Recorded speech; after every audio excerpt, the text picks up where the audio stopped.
আসসালামু আলাইকুম। আশা করি সবাই ভালো আছেন। আজকে আবারও চলে এসেছি আপনাদের মাঝে ছোট্ট একটি ভিডিও নিয়ে। আজকের ভিডিওতে আমি আপনাদেরকে জানানোর চেষ্টা করব, যারা আপনারা টিন শেড বাড়ি তৈরি করতে চান গ্রামে, তো আপনারা কাজগুলা কিভাবে করলে আপনার কাজগুলা সুন্দর হবে এবং শক্তপোক্ত বেশি হবে, কাজের কোয়ালিটি সুন্দর হবে, এই বিষয়টা আজকে আপনাদেরকে ছোট্ট করে আমি কিছু কথা আপনাদেরকে বলার চেষ্টা করব। তো গ্রামে অনেক মিস্ত্রি ভাইয়েরা আছে, কাজ করেন, আমি দেখেছি। এবং গ্রামে যে কাজগুলো হয় টিন শেড বাড়ির, বিশেষ করে আমাদের এলাকাতেই আমি দেখেছি অনেক মিস্ত্রি ভাইয়েরা আছে, সবাই না, যারা সঠিক নিয়মে কাজগুলা করে না। না করার ফলে কিন্তু কাজগুলো আপনার সুন্দর হয় না, কাজের কোয়ালিটি খুবই কিন্তু খারাপ থাকে। আমি এগুলা লক্ষ্য করে দেখেছি। অর্থাৎ টিন শেড যে বাড়িগুলো আছে এগুলা কিন্তু আপনার যারা অনেকে আছেন অনেক কষ্ট করে কিন্তু একটি বাড়ি তৈরি করার চেষ্টা করেন, এবং অনেকেই আছেন আপনার মিস্ত্রি যারা আপনার এই যে কাজগুলো আছে এগুলা কম রেটে করে, এবং অনেক বাড়িওয়ালাও আছেন যারা কম রেট পেয়ে কাজগুলা কিন্তু এইসব মিস্ত্রিদেরকে দিয়ে কিন্তু করানো হয় কম রেটে। আপনার এই সস্তা মিস্ত্রি যারা আছে তারা কিন্তু এই সস্তা কাজে কিন্তু করে, এই বিষয়টা কিন্তু অবশ্যই বাই লক্ষ্য করতে হবে। একদম 100% গ্যারেন্টি আমি দেখেছি। কারণ সব কিছুরই কিন্তু একটা সীমারেখা আছে ভাই, এটা অবশ্যই আপনারা লক্ষ্য করবেন।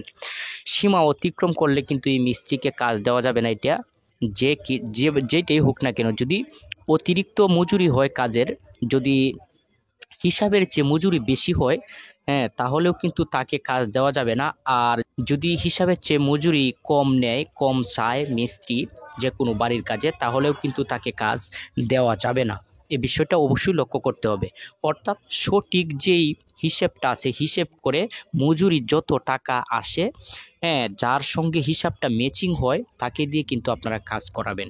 বেশি দেওয়ারও প্রয়োজন নয়, আর এই সস্তা পেয়ে এরকম কাউকে দিয়ে কিন্তু কাজ করানোটাও কিন্তু একটা বোকামি হবে। তবে এটা সব ক্ষেত্রে আবার হয় না।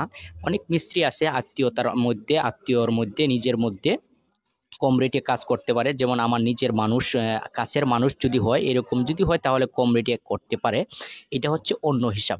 কিন্তু এরকম আছে, এটা কোনো আত্মীয়তা না, এমনিতেই অপরিচিত মিস্ত্রি, সস্তা কাজ করে, সস্তাভাবে কিন্তু কাজগুলা মিস্ত্রিদেরকে সস্তা পেয়ে যারা দেন, পরবর্তীতে তারা কিন্তু পস্তান। অর্থাৎ কাজের যে কোয়ালিটি আছে এগুলা কিন্তু সুন্দর হয় না, আঁকা বাঁকা হয়, এবং প্লাস্টার পরবর্তীতে গিয়ে মিল হয় না, কাজের কোয়ালিটি নষ্ট হয়। কাজ যদি আপনারা সুন্দর করতে চান, কোয়ালিটি সুন্দর করতে চান, যারা টিন শেড বাড়ি তৈরি করবেন গ্রামে, অবশ্যই একজন ভালো মিস্ত্রি দিয়ে কাজ করাবেন, এবং সঠিকভাবে যাচাই বাছাই করবেন যে সে যে মজুরিটা চেয়েছে এটা কি সঠিক চেয়েছে, নাকি বেশি চেয়েছে, নাকি কম চেয়েছে। এটি অবশ্যই আপনারা সঠিকভাবে এটা যাচাই করতে হবে। যদি বেশি চায় তাহলেও তাকে দিয়ে করানোর কোনো প্রয়োজন নয় আমি মনে করি, এবং কম চাইলেও তাকে দিয়ে করানোর প্রয়োজন নয়। অর্থাৎ যেটা সঠিক লিগ্যাল, এটাই কিন্তু আপনারা মেনে নেবেন, এবং এইরকমভাবে কিন্তু আপনাদের কাজগুলো করতে হবে। কারণ আমি যে কাজগুলো করে থাকি আমি কিন্তু ভাই মজুরি বেশি নেই না, আবার একবার কমও নেই না। কারণ আমি যেটা নেই আমার প্রাপ্য। কারণ আমি একটি কাজ করলে যাতে আমার যে বেতন আছে, লেবার খরচ এবং আমার নিজের বেতনগুলো আমার থাকে হয়, এরকম আমি কিন্তু কাজ করি। কিন্তু আমি কিন্তু কোনো লাভের আশা করি না যে একটা কাজ করে আমি এত টাকা 20,000, 10,000, 15,000 টাকা লাভ করব, এরকমভাবে আমি কাজ রেখে কিন্তু আমি কাজ করি না। আমি আপনার স্বাভাবিক যে একটা মজুরি কাজের থাকে এই রেটেই কিন্তু আমি কাজ করে থাকি। তো আপনারা এরকমভাবে দেখে শুনে কাজ করাবেন, স্বাভাবিকভাবে যে একটা রেট আছে এই রেটে যাতে কাজগুলো করানো হয়, তাহলে কিন্তু দেখবেন আপনাদের কাজ ভালো হবে। এবং বেশি দিয়ে করালেই যে আপনার কাজ সুন্দর হবে ভাই, বিষয়টা কিন্তু এমন না। ভালো মানের মিস্ত্রি দিয়ে কাজ করালে কিন্তু কাজ এমনিতেই সুন্দর হবে। আর সস্তা মিস্ত্রি দিয়ে কাজ করালে তারা কিন্তু তাড়াহুড়া করে ভাই, এটা কিন্তু 100% গ্যারেন্টি। কাজটা পোষানোর জন্য, লেবারের বেতনটাকে ফেলানোর জন্য, বেতন পাওয়ার জন্য তারা কিন্তু তাড়াহুড়া করে কাজটাকে শেষ করার চেষ্টা করে, ফলে কিন্তু কাজের কোয়ালিটি অনেকটা কিন্তু নষ্ট হয়ে যায়। এই বিষয়গুলো লক্ষ্য করতে হবে। কাজ যদি আপনারা ভালো মানে করতে চান, সুন্দরভাবে করতে চান, তাহলে অবশ্যই সঠিকভাবে যাচাই বাছাই করে কাজ দিবেন, এবং কাজগুলো লক্ষ্য করবেন যে কাজগুলো কি সোজা হইতেছে নাকি বাঁকা হইতেছে।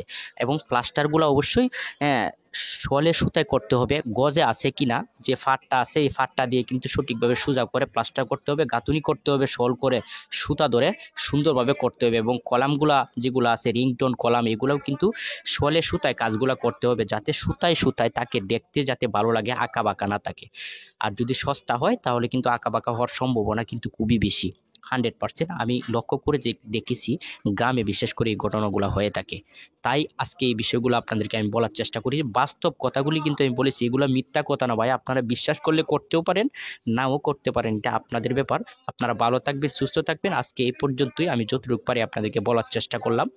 পরবর্তীতে আরেকটি আমি ভিডিও আপনাদের জন্য নিয়ে আসবো। আমার কাজ আছে, আমার চ্যানেলে কাজের ভিডিও আছে, আপনারা চাইলে দেখতে পারেন আমার কাজগুলি কেমন। এবং যদি আমার কাজগুলি আপনাদের ভালো লাগে, টিন সেট বাড়ির যে কাজগুলো আছে এগুলো আপনারা দেখবেন, ভালো লাগলে লাইক কমেন্ট শেয়ার করবেন এবং আমার চ্যানেলটার সঙ্গেই থাকবেন। ধন্যবাদ সবাইকে, আজকে এই পর্যন্তই।